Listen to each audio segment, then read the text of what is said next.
শ্বসনতন্ত্রের বর্ণনা পড়ব, তারপরে শ্বসন কৌশল পড়ব, তারপরে শ্বসনতন্ত্রের 5টা রোগ পড়ব, অ্যাজমা থেকে ফুসফুস ক্যান্সার পর্যন্ত।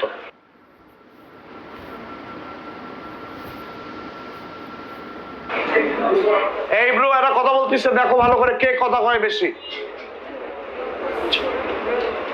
সহজ করে বলি, যে তন্ত্র শ্বসনে সাহায্য করে সেটা শ্বসনতন্ত্র।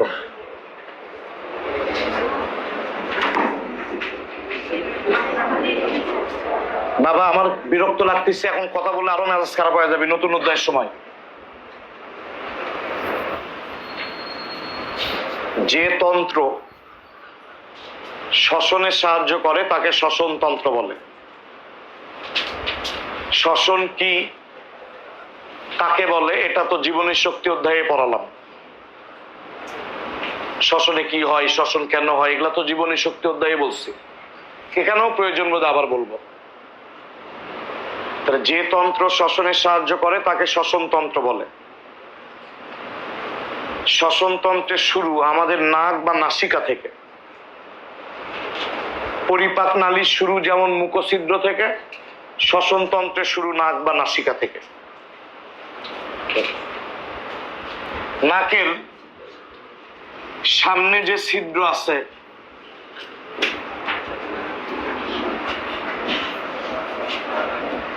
এই ছিদ্রকে আমরা বলবো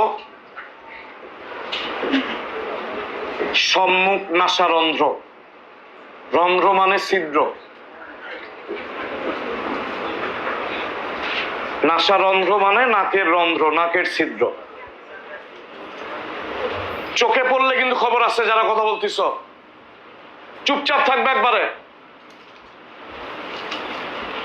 তাহলে আমাদের শ্বসনতন্ত্রের শুরু নাসিকা বা নাক থেকে। নাকের কি কি অংশ আছে? নাকের সামনে যে ছিদ্র আছে সম্মুখ নাসারন্ধ্র, সংখ্যা কিন্তু 2টা।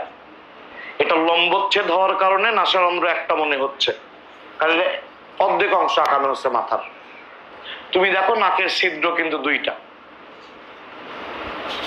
তাহলে আমাদের নাকের সামনে আছে 2টা অ্যান্টেরিয়র নস্ট্রিল বা সম্মুখ নাসারন্ধ্র, এবং এই 2টা নাসারন্ধ্র সবসময় খোলা থাকে। নাসারন্ধ্রের পরের যে ফাঁকা জায়গাটা, এটা ন্যাসাল ক্যাভিটি বা নাসা গহ্বর।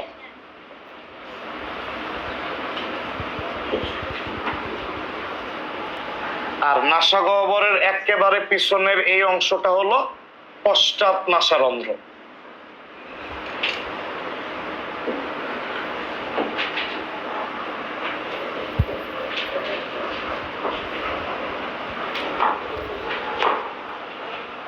তাহলে নাকের সামনে আছে 2টা সম্মুখ নাসারন্ধ্র। সম্মুখ নাসারন্ধ্রের পরে হলো যে নাকের ভেতরে যে ফাঁকা জায়গাটা, সেটা নাসা গহ্বর। এই 2 পাশ থেকে হাত দাও, এই যে নাকের ভেতরে যে ফাঁকা জায়গাটা, যেখানে চুল টুল লোমটোম আছে, ওই ফাঁকা জায়গাটা নাসা গহ্বর। একেবারে পেছনে পশ্চাৎ নাসারন্ধ্র।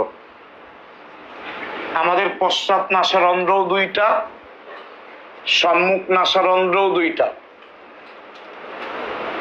নাসা গহ্বর কয়টা? নাসা গহ্বরও 2টা, 2 পাশে 2টা।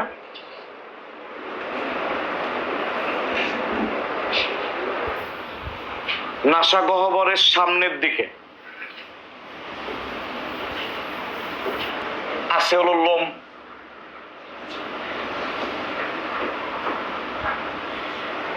বা চুল।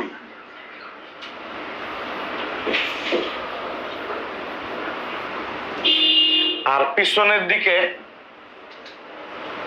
আছে হলো পাতলা মিউকাস পর্দা।